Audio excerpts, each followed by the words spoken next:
jerseys and dress shirts. You already know.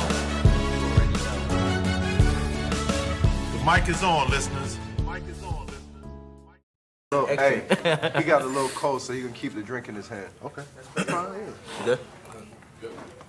Welcome back to another episode of Jerseys and Dress Shirts. The three amigos in the building, me, myself, Maynard, Dale, and of course, Chuck. And we got two special guests on the podcast today. We got Amir Hinton in the building, as well as Joel Hopkins. Special guest today. Big time, big time. Welcome, gentlemen. Welcome, gentlemen. So, of course, we have two guests. So, Coach Hopkins, tell us a little bit about this young man right here, how you two connected, and just let us know what's going on. Oh man, first of all, just glad to be here today. I met Amir about a little over a year ago, and I met him in a very unfortunate situation. He just got to drop him about 37 on me one night. He dropped about 37 on me. I said, Lord, who's this dude? And after that, we just kind of just connected. I had a player from Philly last year named Savon Goodman. He's playing over in Indonesia now. Nice. And they hollered at him, and of course, I thought he was a very special talent, but as I got to know him, I found he was a very special person. So it's been a treat to work with him and watch him grow, off the court as well as on the court. And I think the sky's the limit for him. So it's been a great year working with him. And as a coach, what is it that you look for in players when you are scouting them? Well, the first thing you is find somebody that's coachable. Somebody that can, you can have a lot of talent, but you're not coachable. You don't have good character. Right. It makes it more difficult to really coach that person. Right. And so you kind of want to watch, look at that. But I had no way of knowing the high character that he had when I first met him, as learning it as a relationship grew. But I found that he has a very high character and overall just a great person. Right. So we know you have a little bit of history with some big names, T-Mac and Flip Murray. Tell us, with those relationships, how that came about, how you cultivated those relationships, how you knew that they were going to be who they were going to be. Well, you have a guy like Tracy. He's of course, he's a Hall of Famer. Guys, everybody know. We got a lot of players that play from when I was coaching at Mount Zion. I coach Amir Stoudemire. I coach Jared Jack. A kid named Steve Hunter. I coach him. Corey Hightower got drafted by the Lakers. So we have a lot of great guys that I've been able to come in contact with. And I worked for Adidas for 11 years, and I was able to get in contact. There's been a lot of players like Kobe Bryant. When he was in high school, I worked with Kobe. Wow. So it's just all about relationship. Yeah. About relationship and just treating people fairly and doing the right thing about people, and always reciprocate back to you. Right. At what point in the skill sets of basketball can you look at a player and be like, they're the next thing? They have that talent to get to the next level. Well, you Trace McGrady, you 6'8", 6'9", a point guard. yeah. Handle the ball that way. You can shoot it. Yeah. It don't take much coaching. But in Amir case, you get a guy that before I ever coached Amir, he was like number 11 in the country in scoring as a sophomore. Right. And he dropped 39 on Penn State last year. Mm-hmm. So he's been doing this for a long time. He's been doing it when he was in high school. They kind of say Amir was kind of like, he was a little soft. He was from the suburbs. So Amir, let's shift to you now. So tell us a little bit about your journey and how you came to meet Coach Hopkins and why it is that you chose to come under his tutelage. We played them last year, like you said. I really liked their style of play once I first seen them play. And it's funny because after the game, I sat down with my family and I was like, I need a coach like that. I like how he was so in tune, with the game, and he was on the players. It was just something about the whole thing that was going on during that game. So once I went home, talked to my family and stuff, and I talked to Savon, the player of theirs, and he was just telling me like how he think I would like it, and how he's a great coach, and he knows his stuff about basketball. So I said, why not? And then I did my research, and we talked, and then we built a relationship, and that relationship was it wasn't like he made me like do anything or force me to do anything. It was just natural. He didn't force me to do it, nothing. So once we built that relationship, we just went from there, and here we are now. Nice. Yeah, Joel had called me on the phone and said, hey, Chuck, I got this kid that you need to see. And I had scouted for the Pelicans, so I said, all right, I'm gonna come check him out. So I didn't look him up, what he looked like or anything. And so I said, I'm gonna go and see if I can pick him out. So as I went, first I got there. You remember that game, came to I came downstairs, me and Joel. We know each other for a long time. So I went back upstairs to watch him warm up. And when Amir came out there, I knew who the kid was. So that's when I knew. I said, okay, he got the look. You know what I'm saying? Then when I saw the game, it was against. What's the school right there off of going down to Florence, South Carolina? Francis Marion. Francis Marion. It was against Francis Marion. So once I saw the game, and I was just looking like as a scout, and I saw that he did more than just score. He blocked shots, he rebounded. So then after that game, I told Joel, I said, yeah, that kid can play. So after that, I made my own calls to people like, yo, y'all need to come see this kid, saying, to people that I knew. So, my only advice to Amir, as you make your journey, when you go play against these cats, have that chip on your shoulder. Right. Yeah. Do what you do best. Right. You understand what I'm saying? Do what you do best. And, you got to go and pretty much, I'm going to say kick tail. I'm going to keep it clean. Yeah. Go kick tail. Yeah. You know what I'm saying? But, I like what your game, because you play defense. You rebounded, you brought the ball up, and in the first half, you tried to get others involved, which is great. But then after, some of them didn't come along, then you went ahead and did your thing. So, so that was a great thing. So I just wanted to add that, that I had seen you. You didn't know that. Yeah. I was sitting in there. You never looked at me not one time. You didn't know who I was. But I was watching you, and like I said, I didn't know what you looked like. But when you came upstairs, I said, that's him. That's got to be him. Then I got I went on my phone. I said, I knew that was him. So, you got all the tools, keep your focus right there and, do what you do. Right. Absolutely. So Amir, let's take it back. Let's talk about your upbringing. Let's talk about where you come from, because obviously you're not from the North Carolina area. Right. So talk about where you come from, where the passion of basketball started, and how everything came about, just coming up to shore. Well, I'm from Philadelphia. Okay. Born and raised my whole life. It's the only place I ever lived. Besides, coming here and living here, just something new for me. But Big Meek Mill fan? yeah. Good, okay. Hear him a lot. You're around us. But growing up playing basketball, my family always put a ball in my hand. I had pictures when I was a baby, dribbling the ball and just doing different stuff. And I just fell in love with the sport. Okay. It's funny because growing up I played other sports, but basketball just stuck out, more to me. I grasped it more and I just learned it. It was just fun for me. But coming down here, the journey, everything about North Carolina I love. Everybody brought me in with open arms. Yeah. I haven't had no hiccups, no problems. If I go somewhere, it's, people notice me and stuff. So it's fun. It's been fun. The school brought me in with open arms, but the journey's been fun. I've been enjoying it, because it's something kind of new for me. Just growing up and not getting the recognition, that I felt like I deserved. Coming down here and then, everybody kind of. But the journey's been fun to me. I'm just enjoying the process. So how's that transition been coming to HBCU? Because I know it could be a culture shock coming from a city where it's very diverse, like Philadelphia. Mm-hmm. And I know you went to a previous school that was majority Caucasian people. So how was it coming to HBCU? It was kind of.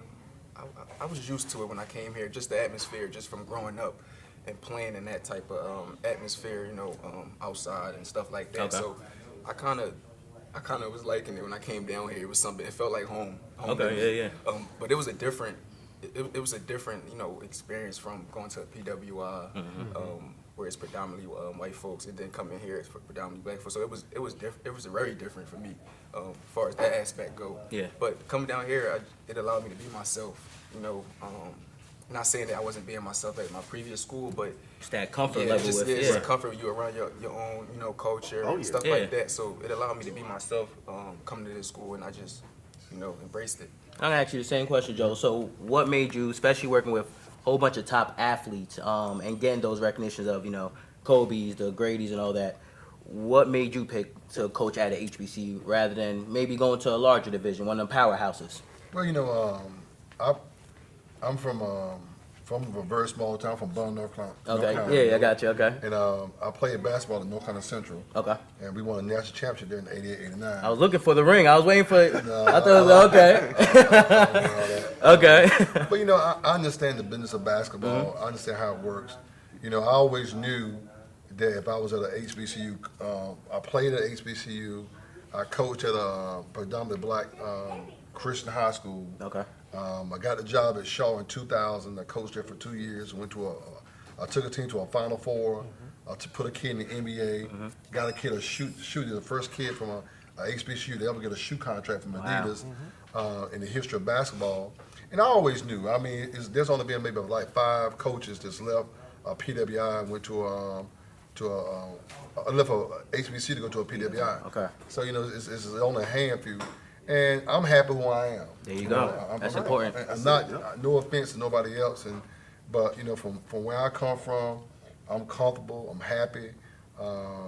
I've been able to help a lot of kids that probably wanted to go to a predominantly white institution, but for some reason they got overlooked, or you know, 'cause a lot of times it goes by how fast you are, how tall you are, who you know. Was you on the circuit? And if you was on the circuit, was you that guy's guy? Exactly. All type of stuff like that. So you always have kids that fall through the cracks. And so, you know, I'm just happy in my lane, so to speak. Good. And honestly, I'm glad if you speak on that, because we had a past episode, I don't know if you guys remember, when we had Booby Chapman on, and we was talking about the importance of, you know, putting the skill set back into HBCUs and not always running to some of these powerhouse schools. Let's bring it back to our people. Let's uplift our people. And you're doing that work. It's important that, you know, you're not just running away to a powerhouse. You're still getting our people from the community, possibly giving them a chance. Like Amir, where he couldn't even have the look, but you saw him and you brought him up to that next level. So me personally, I truly appreciate the things you do, because once again, some people run for a check, some people run for the name, but you really truly put in the work. So I truly appreciate that. Real talk. Yes, sir. Real talk. So Amir, so now we know you've had this, you know, amazing season, CIAA, Player of the Year. Now you're about to transition. What went into that thought process? What was it that made you think it's time? Well, coming into the season, for me, it was about having a good season, ending the season healthy for me. And those two things happened for me. That was the goal, to have a great season and make sure I'm healthy by the end of the season. So once we sat down, I was healthy. I had a great season. All the accolades, everything that came with the season. So we sat down, and I felt like I was ready.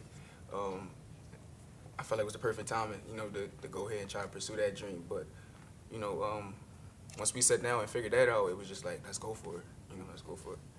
Is there anything inside of you that you know? Is there any doubt? Is there any, you know, how is that? How is the weight of all of this? Because it's a big deal. Dale, you must not watch this man before, because let me tell you, listen, I know he sounds all like reserved and quiet, but listen, when he on the court, when I was watching them highlights, man. Yeah, no doubts. No doubts. All confidence. You know, I have a lot of faith in God. So, so all that around in full circle is just, you know, just go ahead and attack what I need to attack. But yeah, it's no doubts. It's just going to have fun and take care of what I could take care of. That's right, and that's important to control the things that you can control. Like, you can't control, you know, if somebody puts you on the floor, but you can control your effort when you get out there. And like, as a player, you said the right thing. You know, there's no doubts. There's no doubts at all. You know, you've been doing this too. Right. You know what I'm saying? These cats just been on TV more. That's That's the only difference. Right. You know what I'm saying? Yeah, That's it. So you've been doing it too. And like I said, you know, just go and do what you do. Right. You know what I'm saying? Do what you do. And I think you'll be fine. Because like I said, I saw you. And when I saw you, I was like, okay, he going to be all right. He going to be fine. You know what I'm saying? And Coach, when an Amir comes to you and is like, Coach, I think it's time. What do you do behind the scenes to say, all right, let's have this conversation? What goes into the thought process on your end of things? Well, he didn't have to cut at me. I went to him. He had to cut at me. I'm not one of those guys, man. You know, basketball's a business. That's right. You know, and I think, you know, I think kids don't understand that. Parents don't understand it. It's a billion-dollar industry. Yes, sir. And I would be selfish. I'll be a bad business person if I told him to come back to Shaw. That's right. I told him, I told him, I said, I'm gonna hate, not coaching. 'Cause we have a good relationship. Right. When we on the court and you got somebody you can really talk to as a coach. I like to talk to my players and I want them to talk to me. Right. And tell me what they feel, That's how they see what they see, tell me what they think. And that's the type of coach I am, but I know he's ready. I've coached enough kids to know he's ready, and is it gonna have some valleys? Yes. Is he gonna have some obstacles? Yes. Of course. That's to be expected. But I know he puts in the hard work, and by my he can play. Like I said, you stay healthy and you put the Lord first, and great things gonna happen for you. But it wasn't a fact that him coming to me. I went to him, and I said, "Hey man, you got to go. You got to get up out of here. Time for you to go on, get up out of here, man. You don't need to come back here no more, man." You're like, "Man, you put me out, so you got to get up out of here now." And so, but I'm happy, man. I'm excited for him. I don't know if I can ask this question or not, but is there like a favorite team you kind of want to get to, or a system you can kind of fit in best, or not really, just wherever you go? Okay. That's how I look at it. Because people ask me that a lot. Like, you go where you want to? I don't. Wherever you gotta put me That's at, right. I'm ready. Right. And if I gotta do what I gotta do, I just gotta do what I gotta do. There you go. But yeah, there's no specific team that whoever take that chance on me, I'm gonna go ahead and put the work in. That's right. And I can recall Joe called me and was like, "Look, I ain't the kind of guy to hold my guys back. He ready, I want him gone." So Joe called me and told me that. So I was like, yo, that if that's what he feels, go ahead and do it. Knock it out. You know what I'm saying? So you felt the same way about T-Mac and Kobe when they was in high school? Oh, yeah, at man. that young age? Man, I was trying to get Kobe. I was trying to get Kobe to transfer for Lower Merton on Mount Zion. He was in the 10th wow. grade before he really Wow. blew up. Wow. I was trying to get him. Matter of fact, I had Kevin Garnett at Mount Zion. He left and went to Chicago. Man. So yeah, I can look at them. The guys, you can tell. Yeah. Guys can be pros like Flip Murray. Yeah. He played 10 years in the NBA. You coming from an HBCU. That's right. He did it. Correct. So Yeah. And that was your first year coaching as well, right? coaching at Shaw. Yeah, sure, correct. Yes, I'm sorry. Yes, sure. So that's a big deal. So how was it when coming to Shaw for that first year? Were you kind of anxious because now you're on another level at this point? Well, I kind of didn't look at it like that. I feel like when I was coaching high school, I was coaching at the highest level of high school basketball. We played against Oak Hill, and the Dean Dome had over 10,000 people at the game. Oh, wow. That was in '97. Yeah. And so Who's on the court? Any big names on the court at the time? William Avery was on the court. I remember Will Avery. I forget the other guys Oak Hill had. Okay. But we had Tracy, we had Max Owen, he signed with Carolina, had George Mazie that went to Nebraska, had Travis Roberts went to Missouri. Wow. So we had about 6 Division I guys on Yeah, that you team. had a team, yeah. So, for me, the way I look at it, not just being cocky, I feel like I'm coaching with guys that are high major Division I players. And I'm going to Shaw, which in the CIAA, just through relationships, I brought a lot of those players with me and guys transferred in. We was able to win there. Nice. So, at the end of the day, basketball is basketball. It's all about how your attitude is and the work that you put into it. And now talk about the leadership skills, because as a coach, they look at you as a leader. So talk about the importance of some of the words you say or the actions you do to make sure you're role models for, once again, kids like Amir. Well, guys, you got to put the work in. You got to work hard at your craft. Nobody's not gonna give you anything. That's right. I think the misconception with most players, they think these guys are great and they just sitting here playing the PlayStation. Yeah. Most people think that. I remember my good friend Chucky. I've been knowing Chucky, man. We used to battle. He was in college, Yes, sir. and I was over at Central, and I would come over and play at NC State. But you couldn't imagine the amount of work that Chucky put in to his craft. Just being able to bang, 6'7", 6'8", going against 7-footers. He was going to centers in the league. And so, he put a lot of work into it. And then he wasn't putting a lot of crazy stuff in his body. He went out there and run the streets and stuff like that. And so I could just look at a good friend of mine and just watch how he worked. He had an unbelievable work ethic, and he had a great attitude. So you take guys, but a lot of guys just look at LeBron James or Kobe Bryant. But it's a job for the guys that can get up and play defense. Yeah. Guys can just come to practice and be a good teammate. You can be a good locker room guy. I told Amir, I said, the first thing I'm gonna do, I said, Amir, because whoever team you go to, I said, just say if you go to OKC, I said, because they've been about 4-hour games and they really love them. I said, but they're not going, you're not going, I said, who's going to have the basketball at OKC? Right. Westbrook is going to have the basketball. I said, Paul George could be the next guy with the basketball. Right. They might put you in that corner. They're going to put you in the corner. Right.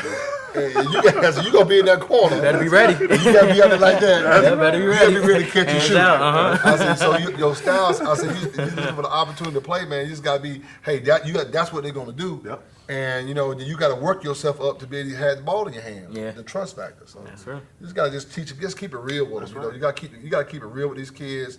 A lot of kids parents don't want to hear it. I tell all my parents, all my kids, this is my pick order, on my team. Now, if you don't like it, you can leave That's from right. day one. That's right. I'm not trying to Very lie to you. transparent. Yeah, That's right. Nothing wrong with that. We had that this year. Some guys didn't step up to the plate like they're supposed to. Anyway, that's another story. But I just keep it real with the kids. Yeah. That's right. This is what you got to do. Like right now, we're in postseason conditioning, and guys got a choice. You got a choice to go lift and work out, or when I make an evaluation at the end of this year, you might not be here. That's very true. But I'm not gonna bring nobody back. You're not putting forth the effort. You only stunting their growth if you're not keeping it real with them. That's so right. That's Yeah. right. That's just the bottom line. There you go. Okay. Amir, there's one question we typically ask our guests. By that time, typically they made it as athletes. We usually ask them, what's the craziest purchase they've made with their first check? Since you haven't been drafted as of yet, have you been thinking about what's that first check gonna be like for you and what you're gonna spend it on? Whatever it is, it's probably something for my mom. There you go. Whatever There you it go. is, her first party, do something for her. She deserves it. But I haven't, not for myself yet. Okay. I gotta get there first. That's my I'm trying to stay humble first. Obviously, I'm gonna wait, be humble, wait my turn, and then, we go from there. Okay. All right. What is it that drives you every day? What is it, is it, what do you think about that puts that chip on your shoulder? Mother again, Yeah. I say that, just growing up, her being a single parent, taking care of two children and paying the bills and doing that, and me not being able to step up and be that person because I'm so young and I really don't know myself and all that stuff. But now that I'm in a position, that's what really, if I'm in a gym, I'm doing anything, it's just like you got a chance to do something for your family that nobody never did in my family as far as like playing a sport and stuff like that. So just thinking about keeping her in the back of my mind and just hearing her voice, keep going and stuff like that just keep me motivated to keep pushing and keep going. Yeah, have you had a chance to talk to Flip? You know what I'm saying? Yeah, 'Cause Flip yeah. from Philly. Yeah, okay. Yeah, I was about to say we yeah. spoke. Like what type of advice did Flip give you? Because he was kind of on a similar path. Right. What kind of advice did Flip give you? Just keep going, Okay. just keep doing what I'm doing, basically. You keep Okay. it brief and simple. Like, just keep doing what you're doing. Right. Just keep it brief and, don't stop for real, just keep going. Right. What advice would you give, Chuck, especially somebody that's fairly new going into the league, how to handle, the groupies, the random cousins that's come out of nowhere? Right. How do you handle all that? No, seriously, because you know how that goes. I think you have to, as far as the random cousins that come out, you have to say no sometimes, Right. because there are gonna be people that are gonna be like, yo, man, look, I'm kind of short right now. I'll pay you back in a couple months when I get my check or then, you just got to be like, yo, I can't do it. You know what I'm saying? And I would definitely say, put money away. As you get the money, you put it away. Chuck still got his first paycheck. They thought I was crazy. They thought I was crazy. Chuck went in the NBA, right? He was in college. This is a true story. This joker had like a Dodge Colt. Was it a Dodge Colt? Dodge Colt. A Dodge He Colt. kept it, too. He kept that Dodge Colt. He got drafted by the Cavaliers That's right. and That's took the right. Dodge Colt with him to Cleveland. And then I'll tell you a funny story about that Dodge Colt. I'll tell you a funny story about that Dodge Colt. We were in Cleveland, had a bad snowstorm. So the Dodge Colt had front wheel drive. I'm in the parking lot with the BMWs and the Mercedes and, like I'm walking, coming to the locker room, they clowning me, calling my horse my car a pony and all this stuff. So, when it was ice storm, I had a bed, like a sheet that I took and put over the windshield so that it wouldn't ice up. So when we got out of the game, all of them was out there with their little scrapers. I just took my sheet, Kept it moving. popped it off, folded it up, put it in the car, and I bounced. You know what I'm saying? So that's how I got my laugh. You know, and like we had to go up a hill. My front wheel drive got up the hill. The Mercedes and they needed help getting up the hill. Oh, you know what I'm saying? So I got my laugh then. But you know, like I would tell Amir, you know, just be able to say no to those people. When you go to training camp, come early and stay late. Be there early. Be one of the first ones there. I was fortunate enough to, when I got drafted to Cleveland, you know, Larry Nance is a big mentor of mine. I still talk to him to this day. And Larry, you know, he never called me Chucky the whole year. I was Rook. That was my name, you know, which was cool. Right. Hey, Rook, I need you to go get me some donuts. I don't know if they still do that. I need you to go get me some donuts. You know, I would do it, you know what I'm saying? But as I did it, you know, Larry would say, hey, look, this is what we got to do. Larry was an 11-year vet, so I had to listen, you know what I'm saying? So, you know, come early, stay late, you know, get extra shots in. Anytime they tell you that a practice is not mandatory, it's mandatory for you. Right. Be there. You know what I'm saying? So that would be my advice, you know what I'm saying, for you. But, you know, I know you ain't going to have a problem with that. Like I said, I saw you play. And Joel told me about your character. You know, his son told me about your character. Right. You know what I'm saying? So, you know, always stay humble. Stay humble and hungry is how I used to keep it. Stay humble and hungry. And that helped me last my 13 years in the league. And, you know, my own little personal story, when I went to Sacramento my last year, you know, of course, I was in shape, ready to play. You know, young cats, I was like, man, don't kill them young cats because I know more. They said to me, you know, would you be willing to come in and just practice? I said, yeah, I can't get that check nowhere else, so let me go in here and just practice. And when I got there, I had to take Mateen Cleaves, Mike Bibby, Peja Stojakovic. They said, show them how to be pros. And I learned how to be a pro. Gerald Wallace was another one. I learned how to be a pro from Larry Nance. So I in turn passed that on. You know what I'm saying? Yep. So come early, stay late, you know, and it's easy. You know, you ain't got nothing but time. You know, I had so much time when I got drafted in Cleveland. After I even did all that, I had time to go to movies. I would switch theaters in the movie theater, go see 2 movies a night. You know what I'm saying? So you will have time. So, you know, just, you know, continue to work on your craft, always get better, and always learn. Okay. Appreciate it.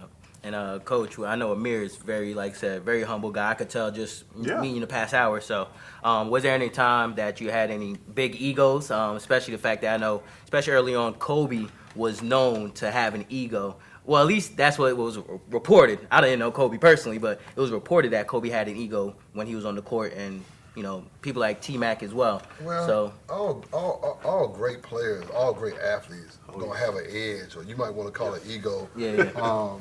But you can go out here and score 63 points, and you ought to have an ego. Yeah, you know? right. I mean, guys do what Kobe has done, and even what Tracy has done. So, you know, but I think Kobe was more confident. Okay. Mm-hmm. You know, and what who he was and what he wanted to be. Mm-hmm. Because I remember just talking to him like it was yesterday. He always said he wanted to be the greatest. Mm-hmm. That was his whole thing was I want to be the greatest. And during that time, it was Michael Jordan. Mm-hmm. Yeah. So his whole thing was, I'm going to be better than Michael Jordan. He said it, and everybody thought it was crazy. Mm. You're not going to be better than Jordan. Correct. You're not going to be better than Jordan. So he just daggone started playing like Jordan, acting like Jordan, talking like Jordan, walking like Jordan. Yeah. So he was, you know, you go see Kobe sitting there watching Jordan. You know, me and teammates used to do that a lot. I used to watch a lot of Jordan tapes and stuff. And just watch them and just watch the guy's craft and watch what he did. But the biggest thing I always tell said, man, it's that dude's work ethic. Because I know me and Fred Whitfield's brother Charles were roommates in college. Oh wow, okay. So I had an opportunity to be around Mike and those guys. But yeah, it's the work ethic. Everybody think, you know, he just go out there and score those points, but he's not doing it in the gym. It's crazy. Them guys put a lot of work in. That's true. That's true. As a coach, you become almost like a father figure. So when they leave you at the university level, these relationships, of course, I imagine are lifelong relationships. Mm-hmm. How do you continue to impact their lives once they leave you? Well, you know, you gotta sometimes, you know, you gotta give them tough love. Mm-hmm. Even to this day, you know, a lot of guys they don't want to hear they don't want to hear what coach got to say. Right. You know, they just say, hey, I might say, don't do this or don't do that, because you got from the agents. You got the baby mamas, you got the girlfriends, you got the wife. all wrapped up with one guy. Right. You know, I'm trying to tell the guy, hey man, you don't need to do this, or you don't need to do that, or don't do this over here. And then, you know, a lot of people got different agendas. You know, I'm just gonna keep it real with them, and I'm just gonna be who I am, and that's what I've always been. You know, I got some players we have great relationships with, who they are. They can get caught up in the stardom, the fame, and you lose yourself. The biggest thing I say is don't lose who you are. That's right. You gotta be who you gotta have a foundation of who you are. And one thing I say about Amir got he got a strong foundation in the Lord. You know, that's what he goes to himself. So you know, so when you got a base like that, you can go anywhere in the world with a foundation like that, and you can achieve greatness. You know, and not that you won't have issues, but you have a foundation. I think it's time to get into my favorite argument, the top 3 players of all time for you guys. It's always a good argument for us on this podcast. Oh, for real? Top 3 players of all time. It always switches up too. Even for us as hosts, that's always on the show. Right. Every week we have different top 3 as well sometimes. Well, my depending on number how we 1 feel. stays the same. Yeah, number 1. Yeah, okay. Who's your number one? Kareem. Kareem? All day. So who would you say your top 3? Oh man, you gotta go with MJ. Okay. MJ, you gotta go with Kareem, Okay. and I love Oscar Robertson. Oh, that's a different one. I Yes. don't think we heard Oscar. Nobody Yeah. said Oscar yet. That's Yeah. a different one. Okay. Can't What about argue. you, Amir? What you? See, I like MJ. but Okay. I also came up on AI. I like AI. Okay, style. that's right, Philly, yeah. So I like Allen Iverson. I'll probably go with Kobe. I like what Kobe Okay. was doing. Yeah. Yeah, see, I love like the old heads. I call us the old heads, and I love what the young heads. You know, like they haven't seen Kareem. You know what I'm Exactly, saying? yeah. Like he ain't seen Kareem. You know what I'm saying? He never seen Oscar. You know what I'm saying? I'm sure he's heard about Oscar. You know, anybody averaging a triple I double. average a You triple know what I'm double. saying? So, but like he said, like AI, Kobe, and who was the other one? MJ. And MJ. So you know, you can't like, I don't argue with the young heads that pick the people that they saw, because like people like I never saw Wilt, but like an older person, they say, oh, Wilt was better than Kareem. You know, you don't know what you're talking about. But when I was younger, I saw Kareem. You know what I'm saying? I saw Magic. You know what I'm saying? I tough saw guy. Mike. I played against Mike. You know what I'm saying? So I love the difference according to like the eras that you watch. So I love to hear what the young cats, you know, who they pick. And one thing I also like the fact they picked players that had impact off the court as well. Oscar Robertson had a big impact off the court, Yes, sir. Especially during the civil rights and all that. Yes, sir. Allen Iverson, we all lived Allen Iverson's sir. Era. He changed the culture. You Yes, feel me? he The did. change, the baggy clothes, Yep. all that. So it's important that not just on the court, players that also have an impact outside. So, you know, one advice for you, Amir, same way your coach is doing, give back to your community. And once you get up there, you know what I mean, you got to make sure you uplift others as well, and that's mostly important as well. So that's big time. All right, guys. I know you guys had a second to kind of shop around the store, the Athlete's Foot, and pick out some sneakers that truly mean something to you guys. Like we do every episode. So we're gonna dip into the Shrine bag, pull out a sneaker. I'll let you go ahead and pull your sneakers out. So speak on why you decided to pick the ones. Well, I picked the ones because this probably was the first Jordan like I was connected to, like, and it was probably one of the first Jordans my mom bought me. So Nice. like, I wore it out, and it was I had 2 pair. I had some yellow ones and some red and white ones, like kind of like the ones MJ used to wear. Yeah, uh-huh. And watching him, all he wore them red, white, and black ones. Yeah, the band ones. Yeah, I mean, And I'm like, I fell in love with them. And they lay. I like how they lay with some jeans and stuff. Okay. Like that. So yeah, I prefer the ones. Do you like actually balling in them? They're nice. They're fashionable, but to me, I didn't think they were that comfortable to ball in. I probably played basketball in them twice. I worked out in them and I played in them once, but they too flat. They too flat for me. I agree. But they light though. I like how they feel, but they're just too flat. Okay. Yeah. Part why Jordan got his ankle injury. Keep it moving. We're gonna go ahead and look at your shoes, the one you picked. Go ahead and dip in your bag. All right, speak on why you decided to pick the Adidas 3 stripes. Man, Run DMC. Run DMC. The hip hop. You know, they're the pioneers of it. Yeah. And also, this is what Adidas changed my life. You know, I worked for Adidas. We signed a $12 million shoe contract for Trace out of high school. Then came back and signed one for $120 million about 6 years later, and just helping them with the design work of the first T-Max. So, me and Adidas, we got a long relationship. Okay. Don't tell me you was responsible for the Kobe spaceships. You know what I'm talking about? You was responsible? No. Okay. I just but how was it working with like Adidas and working with a shoe company and designing? Like, kind of break it down. Because not many people I've known that help design shoes. So tell me the process. Well, in the process, what they do, the shoes are made. The shoes that you have in the store are different from the shoes that the players wear. Okay, I didn't know that. Yeah, the shoes are they actually mold those shoes for those players. Gotcha. And they have a mold, and those shoes come directly to the players, so it fits that player's foot. Gotcha. Okay. In the stores, the how you say the insole inserts are just basic. Right. But when you're designing the shoe, they cast the guys. They take the guy's shoe foot, yeah, and they put it like in this wax, and then it comes out, and they take the foot and they design the shoe around that mold. Yeah.